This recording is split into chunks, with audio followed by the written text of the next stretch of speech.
നമസ്കാരം. Able India ചാനലിലേക്ക് എല്ലാവർക്കും സ്വാഗതം. ഇന്ന് നമ്മൾ ഡിസ്കസ് ചെയ്യുന്നത് റോഡ് ബ്ലോക്സ് ഇൻ GST എന്നുള്ള സീരീസിലെ മൂന്നാമത്തെ പാർട്ടാണ്.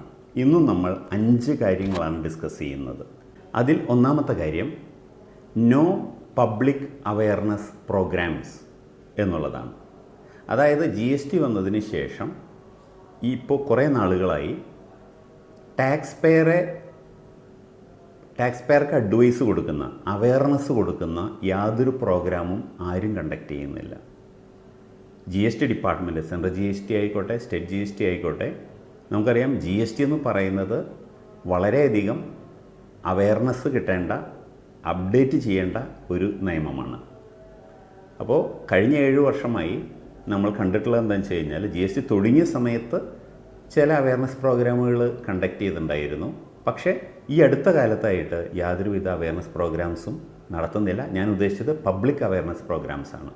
അപ്പോൾ ചെയ്യേണ്ടത് GST ഡിപ്പാർട്ട്മെൻറ്റുകൾ ടാക്സ് പെയറെ ഇൻവൈറ്റ് ചെയ്ത് അവരെ എഡ്യൂക്കേറ്റ് ചെയ്ത് അവയർനെസ് കൊടുത്ത് അങ്ങനെ കാര്യങ്ങൾ ചെയ്യേണ്ടതാണ്. അപ്പോൾ അത് വളരെ ഇമ്പോർട്ടൻ്റ് ആയിട്ടുള്ളൊരു കാര്യമാണ്. അതിപ്പോൾ നിലവിൽ ചെയ്യുന്നില്ല, അത് ചെയ്യണം എന്നുള്ളതാണ് ഒന്നാമത്തെ കാര്യം. രണ്ടാമത്തെ കാര്യമെന്ന് പറയുന്നത് അക്കൗണ്ടബിലിറ്റിയുമായി ബന്ധപ്പെട്ടതാണ്. ഇപ്പം നിലവിൽ സ്റ്റേറ്റ് GST ആയാലും സെൻട്രൽ GST ആയാലും ഓഫീസർമാർ അല്ലെങ്കിൽ സൂപ്രണ്ടുമാർ ഓർഡറുകൾ ഇഷ്യൂ ചെയ്യും, നോട്ടീസ് ഇഷ്യൂ ചെയ്യും, അതിന് ശേഷം അഡ്ജുഡിക്കേഷന് ശേഷം ഓർഡറുകൾ ഇഷ്യൂ ചെയ്യും. പക്ഷേ ഈ ഓർഡറുകൾ പിന്നീട് അപ്പീലിൽ പോവുകയും അപ്പീലിൽ ചിലപ്പോൾ ഈ ഓർഡറുകളൊക്കെ തള്ളിപ്പോവും, അല്ലെങ്കിൽ ഡ്രോപ്പ് ചെയ്യും, അല്ലെങ്കിൽ അത് വീണ്ടും മുന്നോട്ട് പോകേണ്ടി വരും. അപ്പീൽ ചിലപ്പോൾ ടാക്സ് പെയർ ഫയൽ ചെയ്യുന്ന അപ്പീൽ ചിലപ്പോൾ ആക്സെപ്റ്റ് ചെയ്യണമെന്നില്ല, അത് അടുത്ത ലെവലിലേക്ക് പോകും. അപ്പോൾ നമുക്ക് വേണ്ടത് ഒരു അക്കൗണ്ടബിലിറ്റിയാണ്. അതായത് ഉദ്യോഗസ്ഥർ ഓർഡറുകൾ അല്ലെങ്കിൽ നോട്ടീസുകളും ഓർഡറുകൾ ഇഷ്യൂ ചെയ്ത് കഴിഞ്ഞാൽ അത് പിന്നീട് അപ്പീൽ സ്റ്റേജിൽ അത് തള്ളിപ്പോവുകയാണെങ്കിൽ ഈ ഓർഡറുകൾ ഇട്ട അല്ലെങ്കിൽ നോട്ടീസുകൾ ഇട്ട ഓഫീസർക്ക് ഒരു ഏതെങ്കിലും തരത്തിലുള്ള ഒരു ഗ്രേഡിങ്, ഒന്നുകിൽ അപ്ഗ്രേഡ് ചെയ്യാനോ അല്ലെങ്കിൽ അതിനനുസരിച്ച് കാര്യങ്ങൾ ആ ഓഫീസർ ഇഷ്യൂ ചെയ്യുന്ന ഓർഡറുകൾ മൂലം ടാക്സ് പെയർ ഒരുപാട് ബുദ്ധിമുട്ടുന്നുണ്ട്. നിലവിൽ ടാക്സ് പെയർക്ക് ഓർഡറുകൾ വരുന്നു, അയാൾ അത് വെച്ച് അപ്പീൽ ഫയൽ ചെയ്യുന്നു, പ്രീ ഡെപ്പോസിറ്റ് കിട്ടുന്നു, ഒരുപാട് പൈസ ചെലവ് ചെയ്തിട്ടാണ് അപ്പീൽ ഫയൽ ചെയ്യുന്നത്, ഒരുപാട് ബുദ്ധിമുട്ടുന്നുണ്ട്. അപ്പോൾ ഈ ഓർഡറുകൾ ഇഷ്യൂ ചെയ്യുന്ന ഉദ്യോഗസ്ഥന് കുറച്ച് റെസ്പോൺസിബിലിറ്റി ഉണ്ടായിരിക്കണം. അദ്ദേഹം ടാക്സിൽ നന്നായി പഠിച്ചിട്ടുണ്ടായിരിക്കണം, ഫാക്റ്റ് എന്താണെന്ന് വ്യക്തമായിട്ട് സ്റ്റഡി ചെയ്തിട്ടുണ്ടായിരിക്കണം, അഡ്ജുഡിക്കേഷൻ ചെയ്യുന്നത് കൃത്യമായിട്ടുള്ള രീതിയിൽ ചെയ്യണം.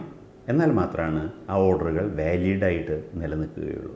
അപ്പോൾ അപ്പീൽ സ്റ്റേജിൽ ഓർഡറുകൾ തള്ളിപ്പോവുകയാണെങ്കിൽ ഓഫീസർ, ആ ഓർഡർ ഏത് ഓഫീസറാണോ ഇട്ടത് അവർക്ക് അക്കൗണ്ടബിലിറ്റി, ഉത്തരവാദിത്തം ഉള്ള ഏതെങ്കിലും ഒരു സംവിധാനം നമുക്ക് ക്രിയേറ്റ് ചെയ്യണം. ഇതാണ് രണ്ടാമത്തെ കാര്യം. മൂന്നാമത്തെ കാര്യം എന്ന് പറയുന്നത് സ്റ്റേറ്റ് GSTയിൽ ഇപ്പോൾ നിലവിൽ ഓഫീസർമാർക്ക് ഹയ്യർ ലിമിറ്റ് വരെ അഡ്ജുഡിക്കേഷൻ, ഒരു വലിയ എമൗണ്ട് അഡ്ജുഡിക്കേറ്റ് ചെയ്യാനുള്ള പവറാണുള്ളത്. അപ്പോൾ അവരുടെ സ്റ്റേറ്റ് GST നിയമം വെച്ച് പറയുകയാണെങ്കിൽ അസിസ്റ്റൻറ്റ് സ്റ്റേറ്റ് ഓഫീസർക്ക് 2 ലക്ഷം വരെയുള്ള കേസുകൾ അഡ്ജുഡിക്കേറ്റ് ചെയ്യാം. അതുപോലെ തന്നെ അസിസ്റ്റൻറ്റ് കമ്മീഷണർ ഓർ STO കാറ്റഗറിയിലുള്ള ആൾക്കാർക്ക് 50 ലക്ഷം വരെ ഉള്ള കാര്യങ്ങൾ അഡ്ജുഡിക്കേറ്റ് ചെയ്യാം. അതുപോലെ ഡെപ്യൂട്ടി കമ്മീഷണർ റാങ്കിലുള്ള ആൾക്കാർക്ക് 500 ലക്ഷം വരെ അഡ്ജുഡിക്കേറ്റ് ചെയ്യാം. JC ലെവലുള്ള ഉദ്യോഗസ്ഥർക്ക് ലിമിറ്റ് ഇല്ലാതെ എത്ര എമൗണ്ടിൻ്റെ വേണമെങ്കിലും അഡ്ജുഡിക്കേഷൻ ചെയ്യാം. അപ്പോൾ നമ്മൾ 2 ലക്ഷം, 50 ലക്ഷം, 500 ലക്ഷം വിത്തൗട്ട് എനി ലിമിറ്റ് ഇങ്ങനെ പറയുമ്പോൾ ശ്രദ്ധിക്കേണ്ടത് ഇത് ടാക്സ് മാത്രമാണ് പറയുന്നത്. ഒരു ഓർഡറിൽ ടാക്സ് ഉണ്ടാവും, ഇൻട്രസ്റ്റ് ഉണ്ടാവും, പെനാൽറ്റി ഉണ്ടാവും. അപ്പോൾ ഒരു DC ലെവലിലുള്ളൊരു ഉദ്യോഗസ്ഥനാണെങ്കിൽ അവർക്ക് 500 ലക്ഷം വരെ നോട്ടീസ് ഇഷ്യൂ ചെയ്യാനും ഓർഡർ ഇഷ്യൂ ചെയ്യാനും പവറുണ്ട് ആസ് പെർ ലോ. അപ്പോൾ 500 ലക്ഷം എന്ന് പറയുന്നത് ടാക്സാണ്. അതിൻ്റെ ഇൻട്രസ്റ്റും പെനാൽറ്റി എന്ന് പറയുമ്പോൾ അത് 500 ലക്ഷം എന്നുള്ളത് 1000 ലക്ഷമാവും എന്ന് പറഞ്ഞു കഴിഞ്ഞാൽ 10 കോടി വരെ ആവാം. അപ്പോൾ അത്രയും വലിയ ഓർഡറുകൾ ഇഷ്യൂ ചെയ്യുമ്പോൾ തീർച്ചയായിട്ടും അതിന് ഉത്തരവാദിത്വം ഉണ്ടായിരിക്കണം. അത് സ്റ്റേറ്റ് GSTയിൽ വലിയ പവറാണ് കൊടുത്തിരിക്കുന്നത്. അപ്പോൾ അത് ആ ലെവലിൽ അത് കുറച്ച് കുറയ്ക്കണം. കാരണം അത്രയും വലിയ പവർ, എക്സസീവ് പവറാണ്. അതുവഴി tax pair he's been deep trouble. അപ്പോൾ അതുകൊണ്ട് അഡ്ജുഡിക്കേഷൻ്റെ മോണിറ്ററി ലിമിറ്റ് കുറയ്ക്കണം. എന്നാലാണ് അതിന് കൂടുതൽ ഉത്തരവാദിത്തം വരികയുള്ളൂ എന്നുള്ളതാണ് മൂന്നാമത്തെ കാര്യം. ഇനി നാലാമത്തെ കാര്യം എന്ന് പറയുന്നത് അപ്പീലുമായി ബന്ധപ്പെട്ടാണ്. ജി എസ് ടിയിൽ അപ്പീൽ ഫയൽ ചെയ്യുന്നതിന് ബന്ധപ്പെട്ടാണ്. സ്റ്റേറ്റ് ജി എസ് ടി ആയാലും സെൻട്രൽ ജി എസ് ടി ആയാലും.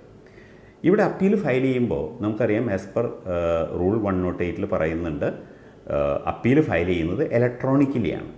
നോർമലി നമുക്ക് ഓർഡറുകൾ വരുന്നത് നോർമൽ കേസിലൊക്കെ ഇലക്ട്രോണിക്കലിയാണ് വരുന്നത്, അല്ലെങ്കിൽ സൈറ്റിലേക്ക് അപ്ലോഡ് ചെയ്തിട്ടുണ്ട്. നമുക്ക് ഓൺലൈനായിട്ട് അപ്പീൽ ഫയൽ ചെയ്യാൻ സാധിക്കും. Appeal is filed electronically. അപ്പം അങ്ങനെയുള്ള കേസിൽ നമുക്ക് പിന്നെ യാതൊന്നും ചെയ്യാനില്ല. ഓർഡർ ഇലക്ട്രോണിക്കലി അപ്ലോഡ് ചെയ്ത് കഴിഞ്ഞാൽ നമ്മൾ ഇലക്ട്രോണിക്കലി അപ്പീൽ ഫയൽ ചെയ്യുകയാണ് ചെയ്യുന്നത്. അങ്ങനെയുള്ള കേസിൽ പിന്നെ നമ്മൾ യാതൊന്നും ചെയ്യാനില്ല. കാരണം എന്താ? കാരണം അതിൻ്റെ APL 01 ആയാലും സ്റ്റേറ്റ്മെൻറ്റ് ഓഫ് ഫാക്ട്സ്, ഗ്രൗണ്ട്സ്, ഇങ്ങനെയുള്ള ഒരു ഡോക്യുമെൻറ്റും നമ്മൾ ഫിസിക്കലി കൊടുക്കേണ്ട കാര്യമില്ല. പക്ഷേ ഇപ്പം നിലവിൽ നടക്കുന്നത് എന്താണെന്ന് വെച്ച് കഴിഞ്ഞാൽ ഇലക്ട്രോണിക്കലി അപ്പീൽ ഫയൽ ചെയ്താൽ പോലും എല്ലാ ഡോക്യുമെൻറ്റും മാനുവലി പ്രിപ്പയർ ചെയ്ത് ഈവൻ 2 സെറ്റ് വരെയാണ് കൊടുക്കുന്നത്. അപ്പോൾ അത് തികച്ചും ബുദ്ധിമുട്ടുള്ള കാര്യമാണ്. കാരണം ആസ് പെർ നിയമത്തിലുള്ള കാര്യമല്ല. ഇപ്പോൾ ഉദ്യോഗസ്ഥർക്ക് ഇത് തലവേദനയാണ്. കാരണം ഈ ഡോക്യുമെൻ്റൊക്കെ അവർ ഫയലാക്കി സൂക്ഷിക്കേണ്ടി വരും. അപ്പം നിലവിൽ അങ്ങനെ ഒരു ആവശ്യം വരുന്നില്ല. ആസ് പെർ GST ലോ നമുക്ക് ഇലക്ട്രോണിക്കലി അപ്പീൽ ഫയൽ ചെയ്ത് പിന്നെ ഒന്നും ഫയൽ ചെയ്യേണ്ട ആവശ്യം വരുന്നില്ല.